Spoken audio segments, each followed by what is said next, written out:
Our next speakers are Ryan Stortz and Kareem from Trail of Bits. Kareem is also a finalist here at CSAW. And so they're going to be talking about some work that they've been doing with the DARPA Cyber Grand Challenge binaries and how you can use them to actually sort of almost make security something more like a science. It's a pretty big claim. He made it, I didn't.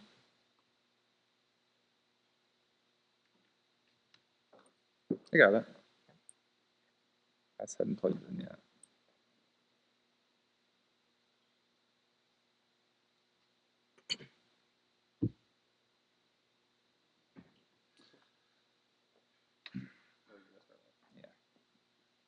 Hello, I'm Ryan Stortz. This is Kareem El-Faramawi. Yes. And this is the dream of a static dynamic analysis shootout. For the talk agenda, first we're going to cover the Cyber Grand Challenge. We're going to cover these things called the challenge sets or challenge binaries, our progress porting them, and some analysis results. Kareem will cover the Cyber Grand Challenge part. All right. So first, just what is the Cyber Grand Challenge? Where did all this come from? So if you missed it, this was Cyber Grand Challenge running during DEF CON. And what it is, it was created by DARPA to see how far people could get in creating automated software analysis tools. And what I mean by that is tools that can find vulnerabilities in software, prove that they're vulnerable, and be able to patch them. So I mean, the best way to think of it is kind of a CTF that's played only by the computers. And so for all this, they use a custom OS called Decree, which I'll go into in a second, and hundreds of challenges that cover all kinds of vulnerabilities, just to see how broad these tools can go in the types of vulnerabilities they can find.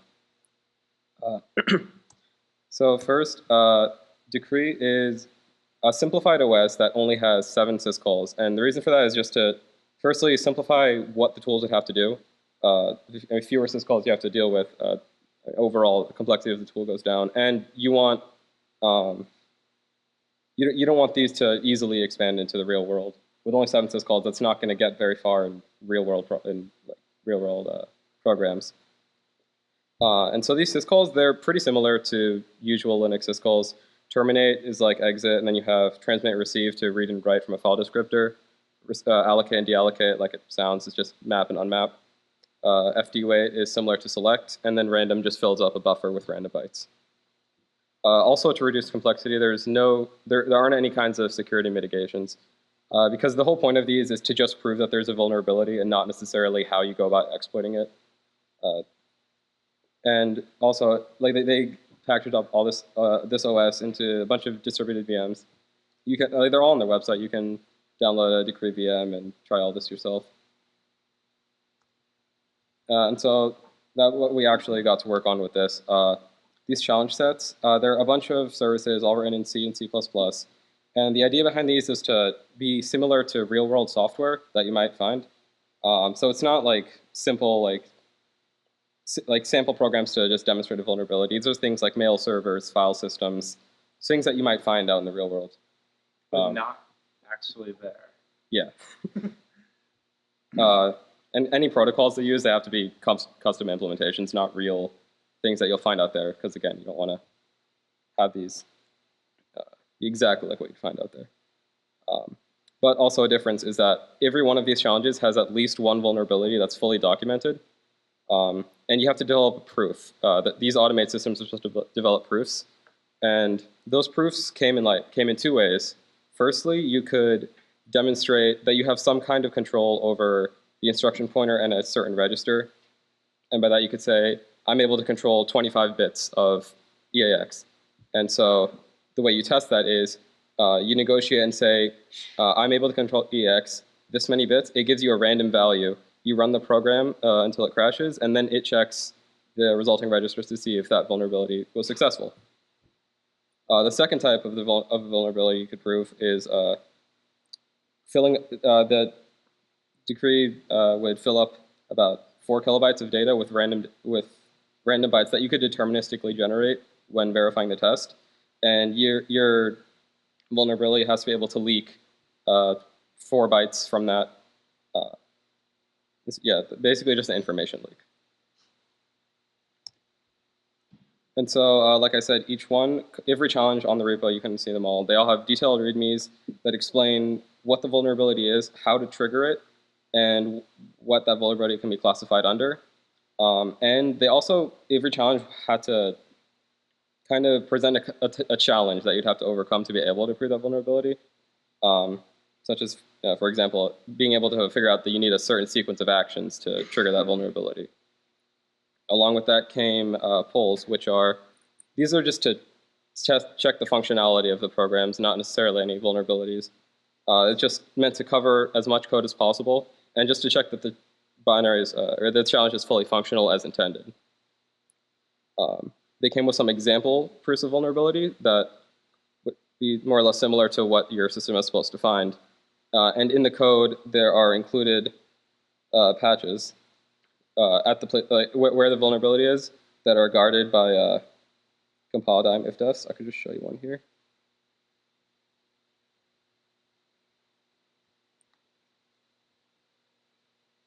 So, for example,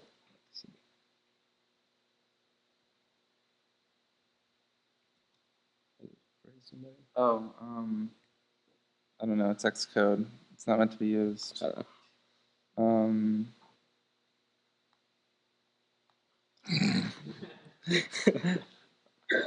know. It's got to be a way to like increase the file size. Can you see that? Here.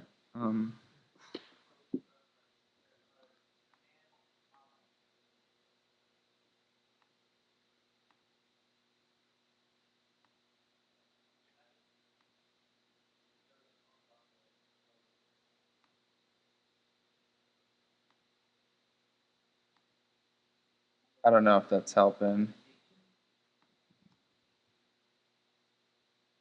Is there a zoom utility?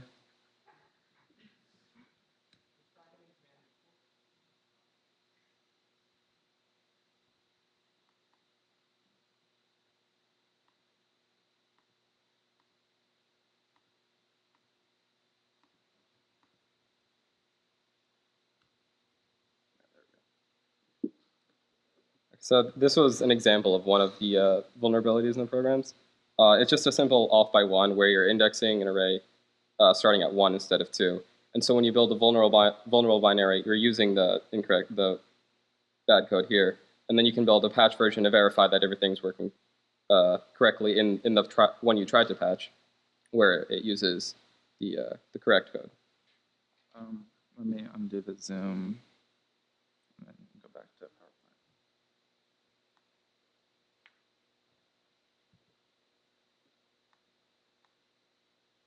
Click slideshow and then play from here.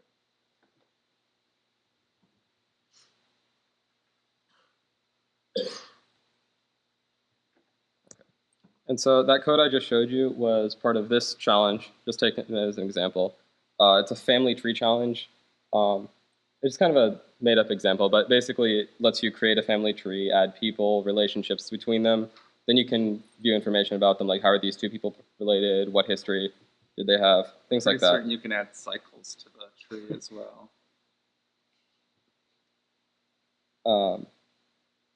And so in that example, there were 2 heap-based buffer overflows, and they were a result of that off by 1 error that I just showed. And that this challenge can be classified under these vulnerabilities. And so what did it actually take to port these? What work had to be done to get these to run on OS X and Linux? Firstly, the point of porting them is because no one actually uses Decree outside of CGC. If we want to test any tools, because this is a pretty big set of challenges, all vulnerable. If you want to test any tools, you're not going to use Decree, and none of these tools probably are made for Decree. So first thing we did was we took their build system and completely rewrote it to use CMake. The reasons being we want this to be able to work on multiple OSs, and there's benefits of CMake that we can take advantage of. And we wrote a kind of a middle layer, implementing the libcgc syscalls. And so For like take one for example there, allocate. That could simply be backed by POSIX and math, things like that. And so another challenge that comes with that is name collisions. Things like for FD weight, it used like time val, it used FD set, things like that that collide with the libc. And so for that, the way we built all of these, at least for development, is kind of an on-the-fly patching when we want to build them. So we copy over all the source code of a challenge. We have certain definitions of symbols we want to replace to keep them from colliding with libc. So we change those while we're copying them over and then build that new version, which won't collide with anything, and we'll build using our own libcgc. And then for actually running these challenges, making sure they work, we wrote a custom server that launches all the challenges that we want to test and allows communication between them according to DARPA's outline for IPC, which is basically all processes that are started together as a challenge have access to the same std in, out, and error, and they can communicate with each other with a known numbering system. So if you want to talk to, like, say, binary 1, you use FDs 3 and 4. And then after it runs everything, if any of them crashed, it'll generate a core dump. It'll analyze that, pull out all the registers that you need to know, and report that back to the verifier. And so where we are now with this, all the challenges can be built dynamically or statically, which could depend on what tool you want to use. And out of the 247 challenges, these are the stats for how many are passing either everything or over 80% of the tests. So in general, the polls, which are just functionality, passing around 70% everywhere. And for the vulnerabilities, everywhere is passing around 50%. And to kind of show you the full table of everything. That's the part.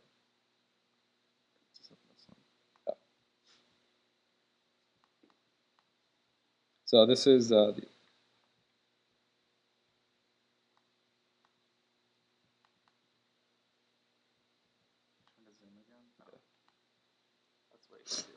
so this is just a table of all the challenges that we have. So first column you see there is all the proof of vulnerabilities. On the second column are the polls. So all the green you see are challenges that are passing all the tests that are made for them. There's a couple yellows there where we weren't able to generate things yet. It's something that shouldn't be too hard to fix. But the parts that we need to work on in the future are these, like the red ones, where they're neither, like they don't even run properly, basically. Yeah, so this is these are just all the challenges that this was taken, I think, a week or two ago.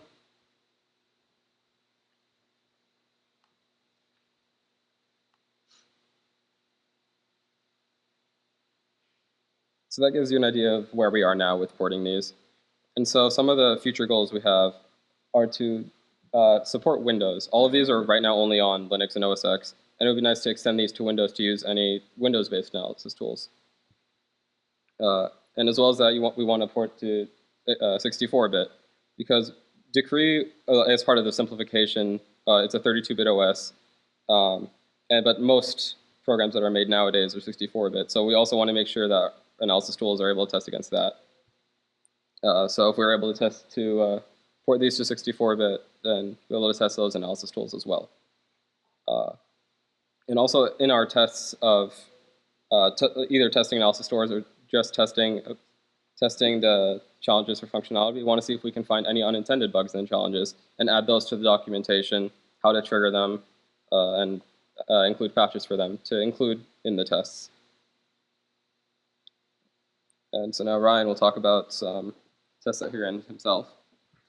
So a lot like the SetSolve world, where they had a lot of development that wasn't really well measured, and they eventually introduced the SAT competition where they hold it every year, and they can measure themselves against others on an equal footing. We want to do the same thing with static and binary analysis tools.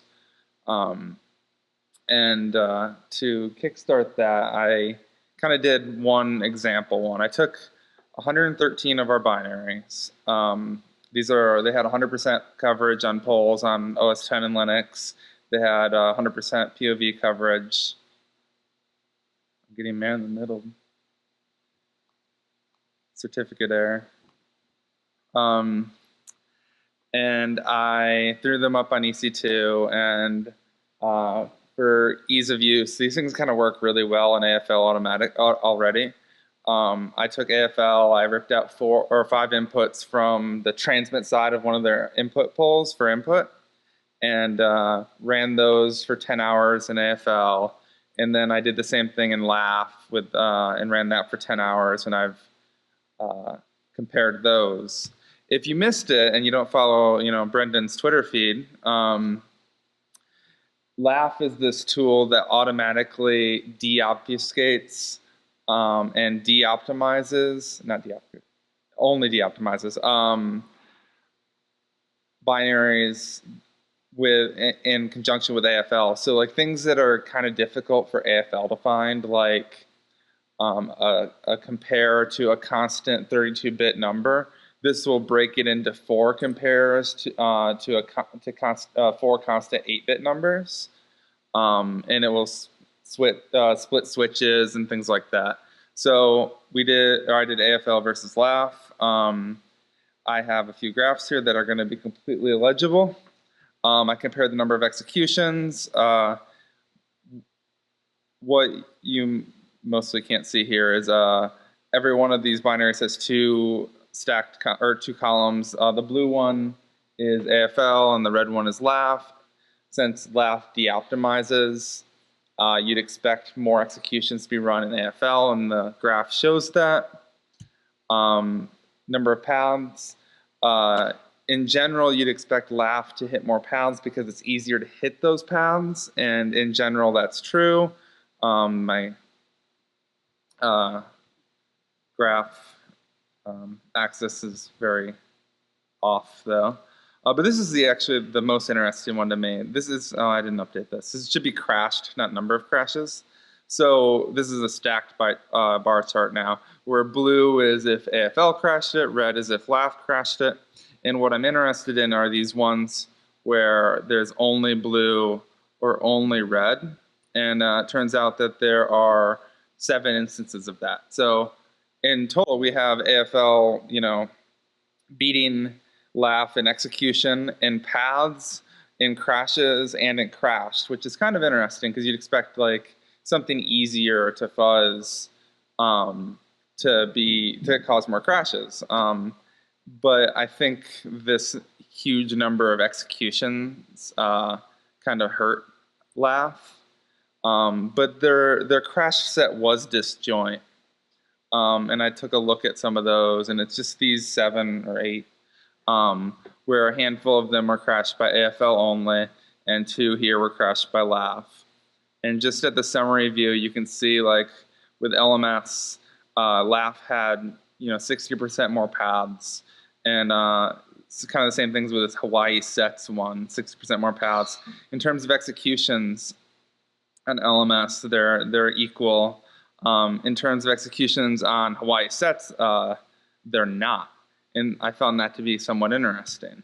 So Hawail Sets is a set-based problem. You can add sets, you can create intersections, you can do differences, you can undo them, you can union them, all that stuff.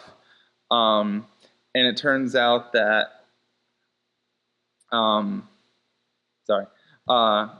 in compiling it, Laugh actually made many, many rewrites.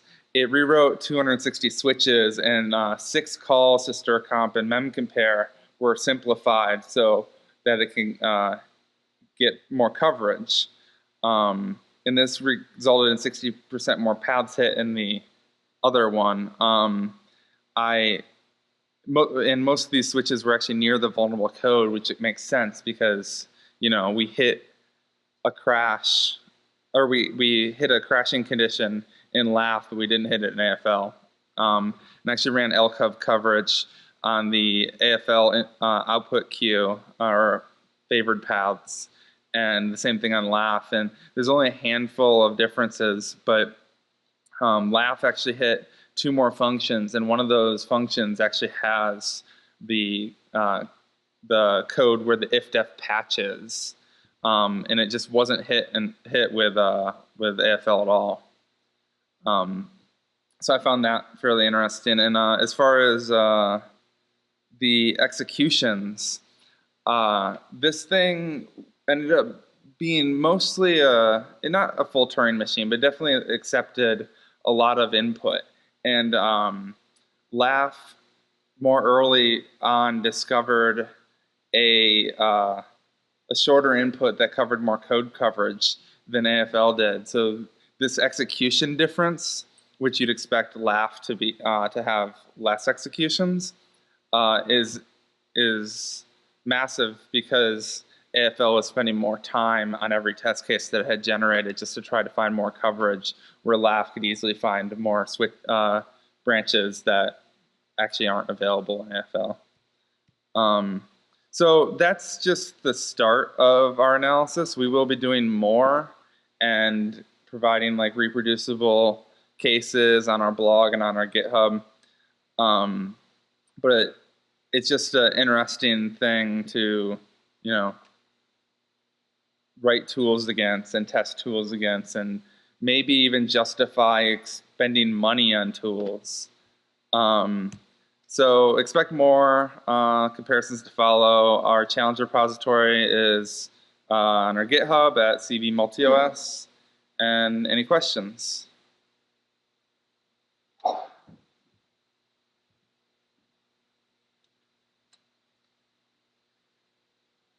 Question.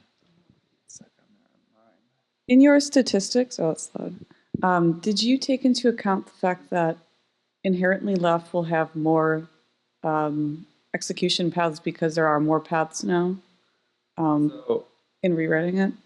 Yeah. So this number, I realized as I was speaking, is from the fact that LAF has more paths total. Right.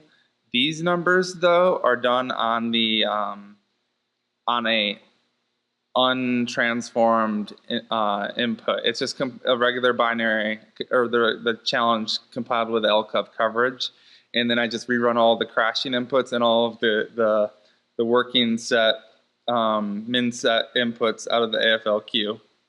So if you'll see, like, this has 605 branches. Over here, I claim that LAF hit 915 of those. In reality, it hit 403 based on what LCOV measured as branches. Now, there is a difference here between what LCOV measures as branches and what AFL measures as branches or paths, because AFL takes its last basic block into account as well, and certain sequences will be counted as a new path for AFL that won't be counted in LCOVs. Just I went down that branch. Cool. And then do you know what you're going to test against after you finish with AFL and LAF? I would like to, we were writing a symbolic executor at Trail of Bits, and it got open sourced in 2013, and we stopped contributing to the open source repo because of CGC. And I'd like to compare what was available in 2013 with what we have in-house now and see where it got better. I don't know if I'll publish that one. I just use it for our own development. I know Kareem had some that he wanted to do as well, but I'm putting him on the spot, so we'll move on. Okay. All right, then it's my turn. So one question that I had was, whether you have plans to test static analysis tools as well against these. In theory, yes.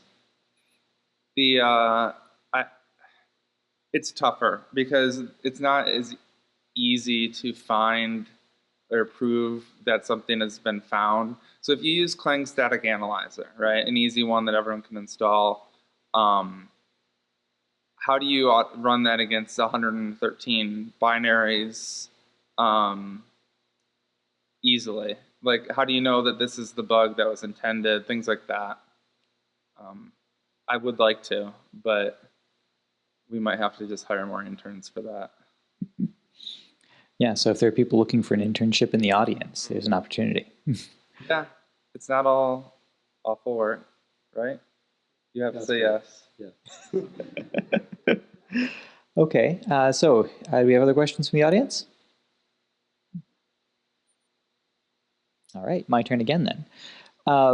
So now that the sort of challenge binary set is out there, is there a concern that maybe, the big bad Coverity is going to just figure out how to make their software find all of the bugs in this set and then, make themselves look good, and it won't be useful as a evaluation set anymore? Obviously, there will be people writing tools to the test, and we might even be susceptible to that in the future. You'll have to this is like real software, but it's not real software. So it's just a good test set to make sure you check these checkboxes first, and then apply to real software. Like ideally, you'd like more inputs that are more complex, inputs being software, to scan it on. But I'm not entirely worried that they'll use this, like they'll specifically target these sets. It would be interesting to run this against Coverity and see what they miss, and that might be one of the things I do next, because they scan open source stuff for free. As long as you have a Travis CI build file and you're on GitHub. But I feel like that might be violating some over there, EULA. Okay. All right, if no one has any other questions, then let's give Ryan and Kareem another round of applause.